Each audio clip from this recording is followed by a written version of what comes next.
ધારાસભ્ય ચૈતર વસાવાના મત વિસ્તારના ખેડૂતો છે તેમની બબાલો થઈ છે વન વિભાગના અધિકારીઓ અને કર્મચારીઓ સાથે, કેમ કે મામલો છે આ વન વિભાગની જે જમીન છે તેમાં ખેતી કરવાનો।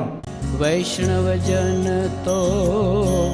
તેને કહીએ જે પીડ પરાઈ જાનાને રે। નમસ્કાર, આપ જોઈ રહ્યા છો નવજીવન ન્યૂઝ અને હું છું આપની સાથે તોફિક ગાંચી। સાંસદ મનસુખ વસાવાએ નાયબ મુખ્યમંત્રી હર્ષ સંઘવીને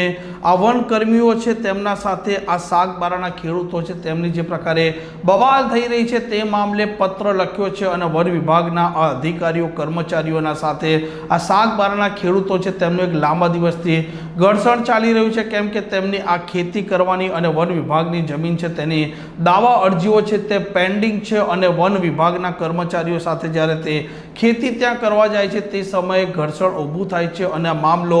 બે અલગ અલગ જિલ્લાનો છે, કેમ કે ઉમરગામ જે વિભાગ છે ત્યાં પણ આ શાકબારાના ખેડૂતો જ્યારે ખેતી કરવા જાય છે તે સમયે પણ પ્રશ્નો ઉપસ્થિત થઈ રહ્યા છે અને ભારતીય જનતા પાર્ટીના નર્મદાના જિલ્લા પ્રમુખ નીલ રાવે પણ આ મામલે મધ્યસ્થી કરી છે અને ખેડૂતોનો આ જે મામલો છે આ મામલો તે ગાંધીનગર સુધી લઈ ગયા છે અને આદિજાતિ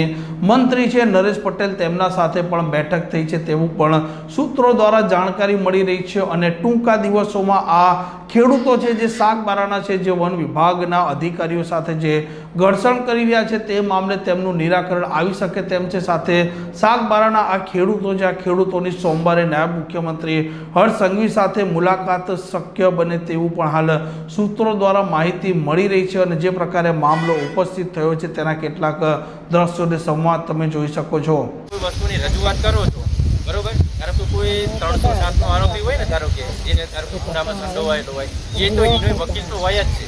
બરોબર છે। તો એનો મતલબ એવો નથી કે બે ગુના છે, એવાનો મતલબ અમારો આપણે એમ સમજે તો કે એમને કયું કાગળ જોઈએ તો વન વિભાગ સનદ આ સનદ નથી તમારે સનદ જોઈશે તો વન વિભાગ વાળા તમને ખેડવા દે અને સનદ નથી આમાંથી કોઈને નથી।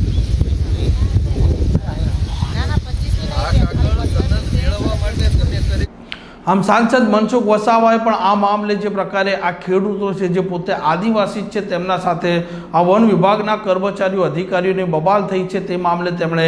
નારાજગી પણ દર્શાવી છે અને મામલાનું નિરાકરણ લાવવા માટે તેમણે નાયબ મુખ્યમંત્રી હર્ષ સંઘવી છે તેમને પત્ર પણ લખ્યો છે। આ પ્રકારના સમાચાર માટે નવજીવન ન્યૂઝ ચેનલ સાથે જોડાયેલા રહો। નમસ્કાર।